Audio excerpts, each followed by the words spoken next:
No, this is good. So, we finally arrived at Museum Orang Asli. Today, we're going to be learning about the history and special traits of the Orang Aslis. Oh my god, it's okay.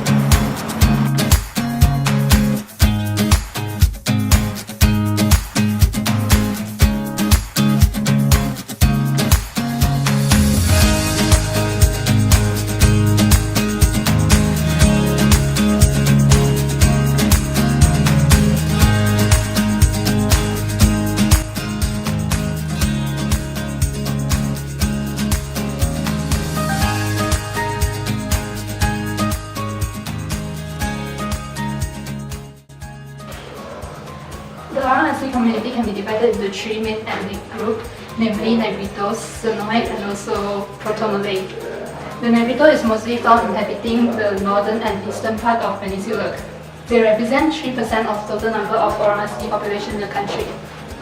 They make their homes on the foothills of the Tipi-Wangsa range in the middle of Peninsular Malaysia. The ethnic Sonoy make up the largest group and possess characteristics similar to the Melanesian, Australoid, and Neasian. The Proto-Malay meanwhile inhabits the southern parts of the peninsula.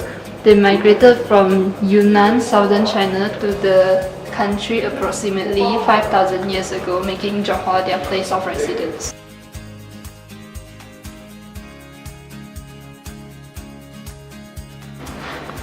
The Orang Asli in Malaysia is not a homogeneous minority.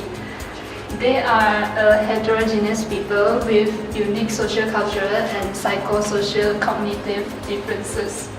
The rationale behind the different characteristic is related to the background of the Orang Asli community itself, where there are three major groups in the community, namely Sonoy, Proto-Malay, and also Negrito. Each group in turn has 6 different tribes.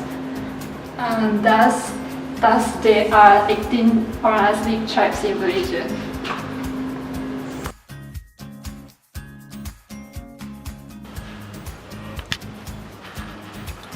Living in an environment surrounded by the forest, the Orang Asli are familiar with and recognize natural vegetation, which they can use in their daily life. Aware of the secrets behind these forest plants, they concoct them into herbs for use in traditional healings.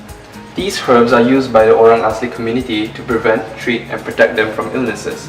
Apart from the maintenance of health, these herbs are also used in rituals to ward off disturbances by otherworldly beings.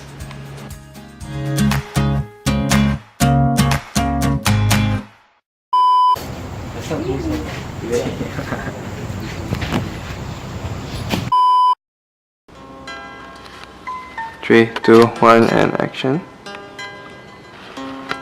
For medium and healing, their close relationship with the cosmological factors such as the sun, moon, star, and other elements means that they require a physical channel or medium, which they create a various form during any healing ritual. This channel acts as the vessel for transferring the patient's illness. The Mahmari, for example, use the Anjak, Balai, or Sampan as their channel.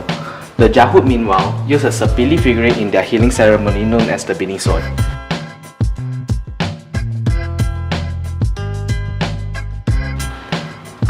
The Orang Asli community also have their own unique material or object, which they often use in their daily life. Most of these are found in their surrounding environment such as the Chenwai oil, Perindu bamboo, Cemor pork, tortoise shell, tumpat bamboo, Raja kayu, haram fish head, mountain incense, and many others. All these things are believed to possess their own special power and can help to avert disaster or disturbance from evil spirit.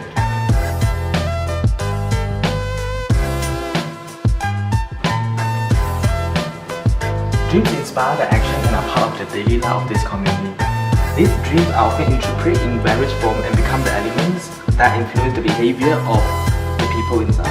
For the Orang Asli, the dream they experience signify the journey of the spirit in the other world, and images that emerge from their dream is a reflection of a particular soul.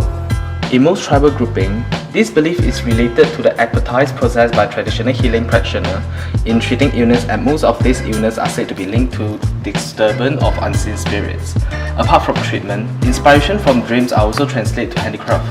For example, on design motif, woven craft as well as motif engraved onto the blowpipe, dart holder, bamboo comb and others.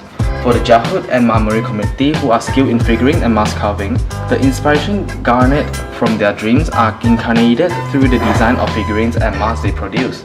The significance of the dream is huge as it is only through them that the shaman is able to connect with the soul and their ancestor in the form of otherworldly being. Dr. Batin is one of the most influential person in this community. He's involved or he's responsible for the people's health and how does the society work around, and he's really looked up to. And to select a person like Dr. Batin, the whole community has to get together and really pick an individual that has very high character and very good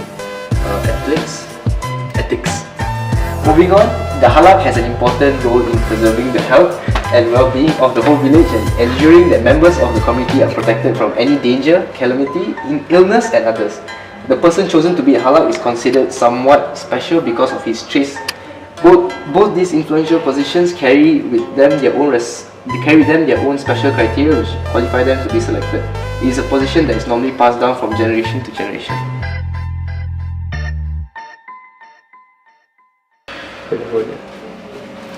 Moving on to the traditional games, fishing, holding gatherings, planting paddies are one of very important traditional games incorporated into the Orang Asli tradition. As you can see, they are designed to pass time and fun. Given their way of life, they competed in many traditional games for fun after a hard day's work and enliven a celebration. For example, when the rice harvest seasons end and the rainy season arrive, they spend their time with secondary tasks. This transitions period between seasons was used to hold gatherings and festivals. The traditional games were unique as they used only materials available around them. Most of the game's equipment was made of wood, bamboo and rotan. These games usually involve teams. When a game was held in a village, the people from nearby villages will also come to participate or to give support. The festive atmosphere encouraged social interaction among the participating village.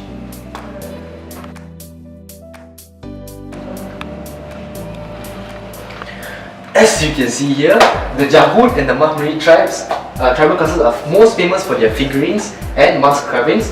The carvings produced represents their outlook on a lot of animalist belief. The Jahud and Mahmuri often connect their figurine carvings with elements of land, earth, ocean, rainbow, wind and thunder. In the mythical world, the figurines are carved in various designs and with various functions as they are believed to represent a vision of their ancestors, thus producing the terms bears, Jahud, and Moyang, also known as Mahmuri. The Harimau Berantai, Moyang Lanjut, Moyang Langkuit, and the Hantu Belangkas are some of the more popular figurines and are closely related to their past life. Their expertise in carvings is clearly seen in their artistic touch, where they are able to carve precise geometric lines without the use of any mechanical aid. Different types of swamud such as nireh batu, merbau, rengas, cenggal, pulai and kemuning are often used as carved figurines and masks.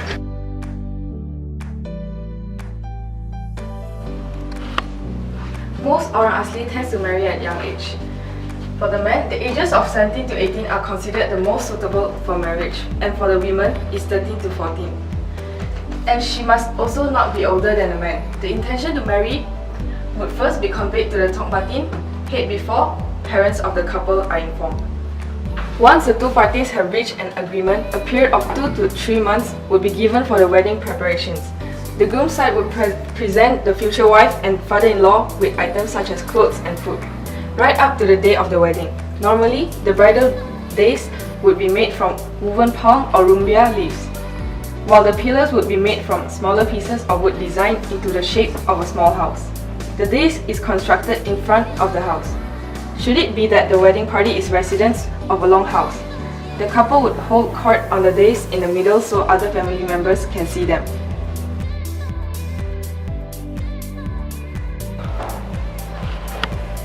Generally, in the life of a tribal society, the first order of business in the event of death in the community is to inform the Batin, which is the headman, and to have him come and confirm the death. The Batin then appoints a Juru Kera, which is a village informer, to organize the preparation of the grave. All the members of the tribe are expected to defer all daily routines for fear of injuring the spirit of the deceased, which may bring down misfortune on those who refuse. The deceased is usually not buried on the same day as the death to allow time for family members from afar to come and pay their last respects.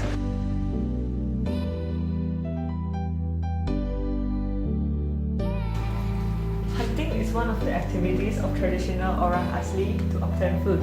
Through evolution, they creatively invented various hunting devices such as traps, blowpipes, arrows, and spears. The devices are often used to hunt animals such as deer, wild boars, monkeys, and birds. In addition, they are used as weapons to protect themselves from animals attacked during hunting. Their main hunting tool is the blowpipe. It is made from Schizotasium jaculans, which is a type of bamboo with long segments. The darts are usually made of burtam lath with ipo poison applied at the tip and the base fixed with balsa wood. A strong blow will send a dart as far as 20 to 40 yards. The technique of making the blowpipes varies according to sub-ethnic groups, especially the carved mouthpiece. Dove poison is obtained from the ipo tree. The idea of having the museum for Orang Aslis was initiated by Datuk Harun Azhar bin Rafi, the 4th Director General of the Jabatan Kemajuan Orang Asli. Understanding the importance of preserving and conserving the cultural heritage of the Orang Asli community for future generations, the JHEOA proposed the building of a new museum at the end of the 6th Malaysia Plan. So that concludes our trip to Museum Orang Asli. As you can see, there is a lot to learn about them. It's important for us to know about how to conserve and appreciate them and their place in Malaysia. Thanks for coming with me on this trip. Bye!